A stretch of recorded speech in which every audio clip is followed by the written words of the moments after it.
Hey everybody, it's Brett, your Thankful Carnivore. It's October the 4th, Friday morning with today's Thankful Carnivore report. I hope you're having a great day. I appreciate you stopping by. You can check this out, and all of my periscopes and discussions are uploaded to my YouTube channel at Thankful Carnivore. You can also see them on my Instagram TV at thankful.carnivore on Instagram, on Twitter, where the eat meat and savages just run wild, at Stickman Bleeding. That's STICKMANBLEEDIN. Thankful Carnivore on Facebook. I want to talk to everybody about the New York Times report.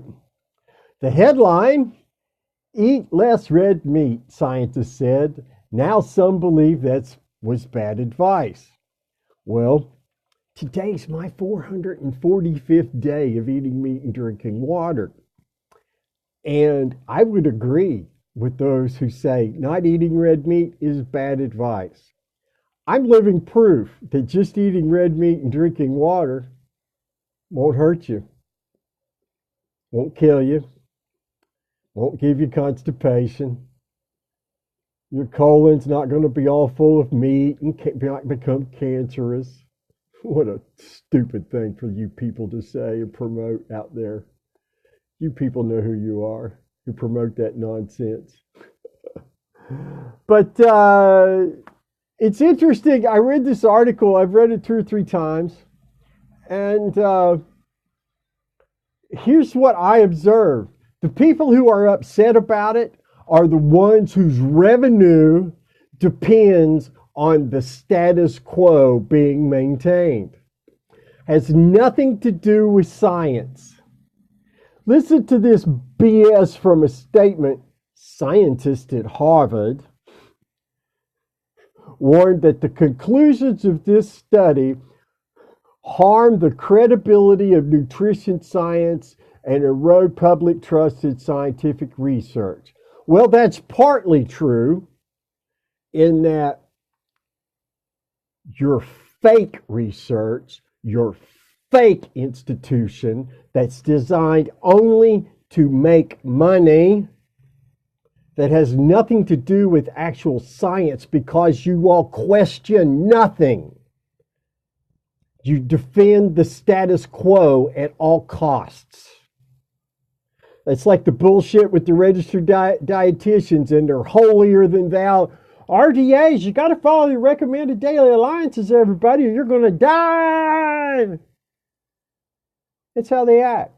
And if you support an alternative like I do, like eating meat and drinking water, well, you're just an N equals 1.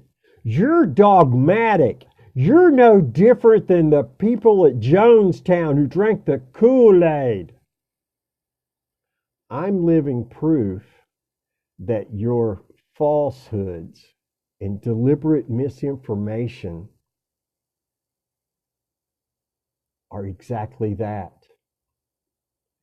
And this article, Eat Less Red Meat, scientists said, now some believe that was bad advice, has a lot more to say on the subject.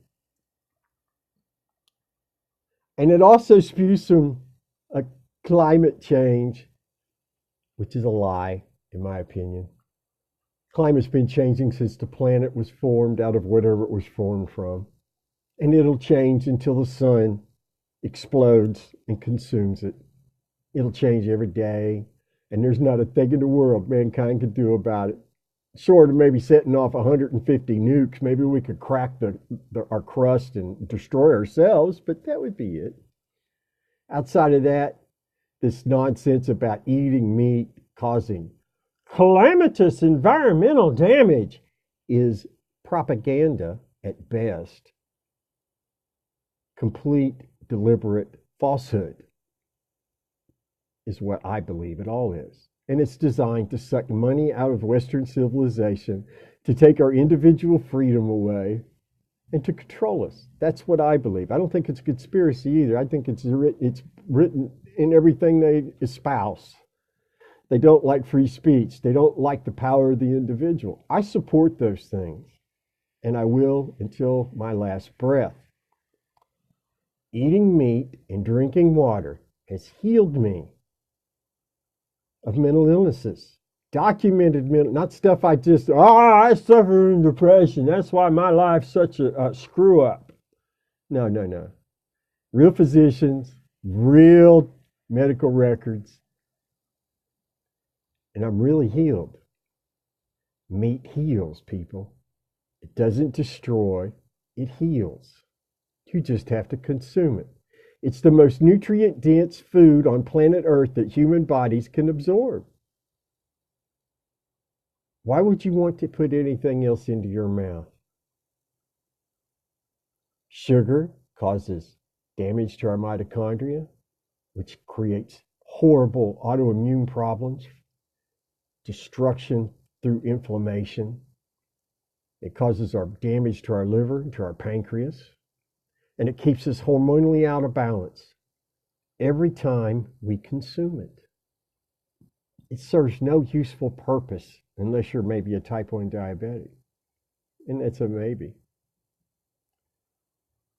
I don't consume plants. I don't consume oxalates, phytates, or lectins, or natural chemical defense mechanisms found in all plants designed to keep them from being eaten. And there's nothing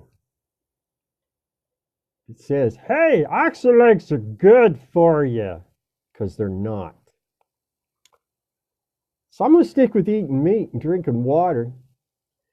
I have seen too much evidence. My wife, my son, too many friends, acquaintances. We're not N equals 1 anymore, people. We're N equals thousands. And you're not going to shut us up.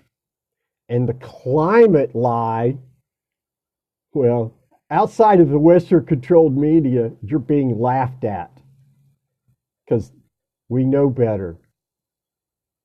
You're just being laughed at because it's ludicrous what you're proposing.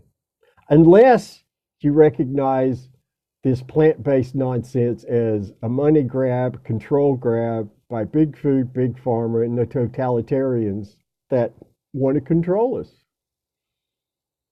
That's all it is. You don't have to suffer. You can eat meat and thrive. Take a chance. What have you got to lose? If you've been a compliant patient, you followed your doctor's orders, it's 5, 10, 12, 15 years down the road, and you're just sicker, fatter, and more miserable, what have you got to lose?